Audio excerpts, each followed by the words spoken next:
Sanju Verma, national spokesperson of the BJP with us. Tehseen Poonawalla, political analyst, and Nalin Mehta, group consulting editor, also with us. Namaste, Jai Hind to the lady and the gentleman.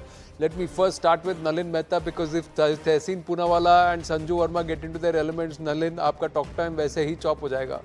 So let me start with you and ask you this: what's the thought process behind this no confidence motion? Is it just to bring the Prime Minister into Parliament and get him to talk about Manipur?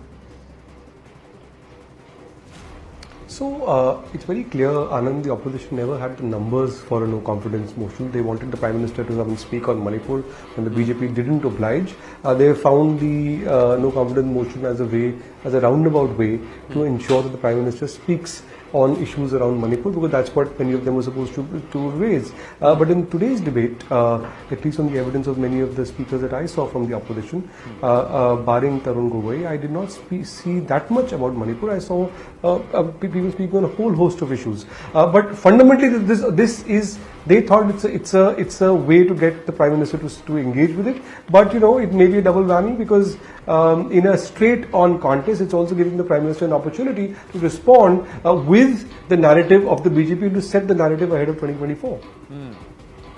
Tehseen Poonawalla, there are a lot, I don't say you, but there are a lot of people who tend to turn around and troll us as Godi sometimes. आज Congress party गोदी की तरह troll हो गई in Parliament, and not a lot of people liked it.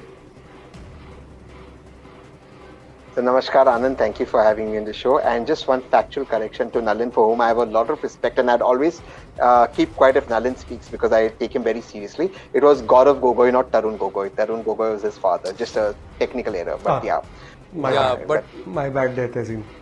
No. But I know it was a slip of the tongue. No, but let me make with due respect to Tarun Gogoi ji, another example of Parivarwad there, a son who had nothing to do in politics, studied abroad, came back in and was retrofitted into Assam politics. But yes, it was Gaurav Gogoi, and he did hold his ground. We have to credit him that he did hold his ground and his own as he moved the no trust motion. Yes, please. Okay. And in fact, I told Gaurav just 3-4 days ago that he is a very good speaker and he needs to speak more. So, and I don't want to get into this whole debate of media. Let's understand a couple of things. We as citizens, and I as a Congress supporter who is against the BJP, want my Prime Minister to speak inside Parliament to answer questions. I don't want him to do man ki baat in his speech. I want him to answer questions. Now, the most honorable Prime Minister answered us on Manipur. He spoke outside Parliament. Why can't he say the same thing and answer us inside Parliament? That's point number one. Why do we want a Prime Minister to address us? Because I know that the honorable Home Minister said, I am ready to speak on every issue. There are two reasons we want a Prime Minister to answer us. Number one, Biren Singh had to have his tweets deleted, kind of fuel that he put in fire. And he's, quite frankly, Anand, Biren Singh has been an embarrassment and should have gone long time back. But more importantly than that, when the Honorable Home Minister went to Manipur after the whole incident happened, this is towards the end of May, 29th May odd, and the incidents that we are talking about were 3rd, 4th, 5th May. Biren Singh obviously did not brief the Home Minister about the women that were paraded, not just two. He said many women have been paraded and the other things that happened. Otherwise, I'm sure the Home Minister would have made sure action taken place. So obviously, he didn't brief the Home Minister, or the Home Minister failed. You can take your pick in which. I don't think the Home Minister failed. I think Biren Singh didn't brief him enough. Number three, there have been severe allegations on the Manipur police, the Manipur Rifles, which is the Manipur police, of non-cooperating with the army. If they would have cooperated on the 3rd with the army, that incident on 4th would not have happened. And the army's put this out. And even today, Manipur police have now filed cases against the army. Therefore, the Prime Minister, this involves a lot of agencies, needs to speak. Lastly, the Chief Minister has gone on record saying weapons are coming in through Myanmar, which China is supplying, which means it's the Prime Minister's domain. Now, I don't, for 1 minute, let's leave the politics of Mehti cookie out. All I want as an Indian citizen is my Prime Minister address me at a time when my country is grieving. If my Prime Minister can go to America, Australia, Egypt, which is great, and I'm proud that he went, why can't he talk inside the temple of democracy? Why can't he answer tough questions? The tough questions is what he needs to answer specifically. His rhetoric, Aapka naam Gandhi kyun hai, Nehru kyun nahi, is not what I want from my Prime Minister. He's my Prime Minister. I oppose him, I want. How else do I get him in Parliament? Since Parliament has started, how much has the Prime Minister attended? Let's be honest. And that's why I want my Prime Minister to come. So we have no choice but to call of this so that the Prime Minister speak. Do I know that the Prime Minister is going to have the last word? Yes. Do I know he's going to blame everyone from Nehru to Rajiv Gandhi ji for it? Yes. But at least you'll get him to talk. What else does a desperate opposition do? So you agree that the opposition is desperate.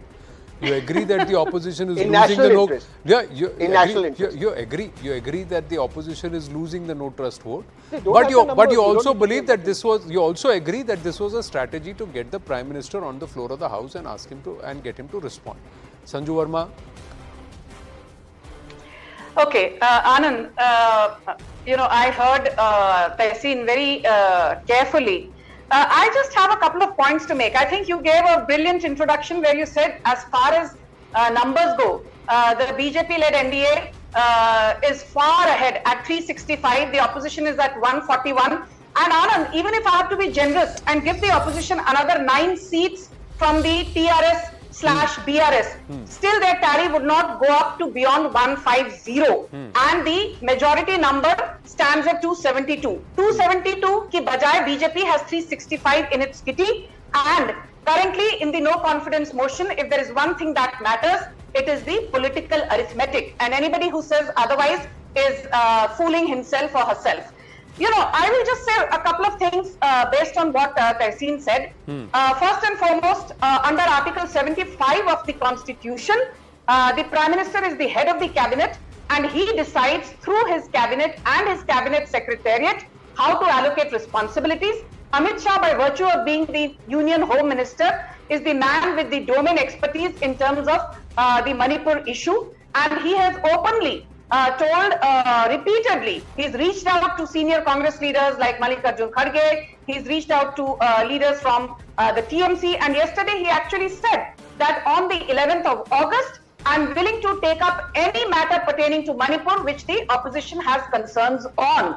Point number 3, even if you look at the allocation of business rules of 1961, they clearly say that the Prime Minister Narendra Modi in this case, he will decide when to speak, whether to speak outside the parliament, whether to speak on the floor of the parliament, and for how long to speak. The Prime Minister is not going to be dictated by a Tehseen Poonawala or a Sanju Verma, or even for that matter by a very consummate anchor called Anand Narasimhan. And now the most important point. Look at the entire narrative of the opposition. Be it demonetization, Ram Mandir, fuel prices, farm laws, Pegasus, Rafale. Each time the government has said we are willing to have a discussion on some or the other pretext, opposition ka nara raha hai, scoot, shoot and then scurry away. And I want to say one thing to Tehseen. Yes, Manipur is a cocktail of various issues. It's not just about cookies versus mighties. It's not about the hills versus the plains. It is not just about Modi government's unrelenting attack on narco-terrorism or on the illegal poppy cultivation which has taken over the hill areas of Manipur, and wrongfully so. I think ever since Manipur became a state, Anand, and I'll be very quick with this, that your audience needs to know. On the 21st of January 1972, Manipur became a full-fledged bona fide state. And I can tell you with full confidence and responsibility that in the last 53 years, barring the last 3 months, in the last 7 or 6 years of the BJP ruling Manipur in the state and Narendra Modi at the center, these last 6 years have been the most peaceful for Manipur ever since it became a state. Because don't forget, the BJP came to power in 2017 in Manipur. और मुझे एक बात बताइए आनंद, please, I'll take 10 seconds more. The Assam Accord was signed in 1985. Rajiv Gandhi was the Prime Minister. The Mizo Accord was signed in 1986. Rajiv Gandhi was the Prime Minister. The Tripura Accord was signed in 1988. Rajiv Gandhi was the Prime Minister. The Bodo Accord and Karbi Anglong Accords were signed in 1993 and 1991 respectively. But none of these accords, the promises to indigenous Assamese or indigenous Mizos or indigenous Tripuris or indigenous Bodo people were not fulfilled. That work was done by the Narendra Modi dispensation. See, I tell you what, my point is, this is what you're doing. On the northeast, Sanjuji, on Modi's outreach of the northeast, please don't fool yourself. Modi has done more for the northeast than the Congress can ever dream of. Sanjuji, please yield now. Please.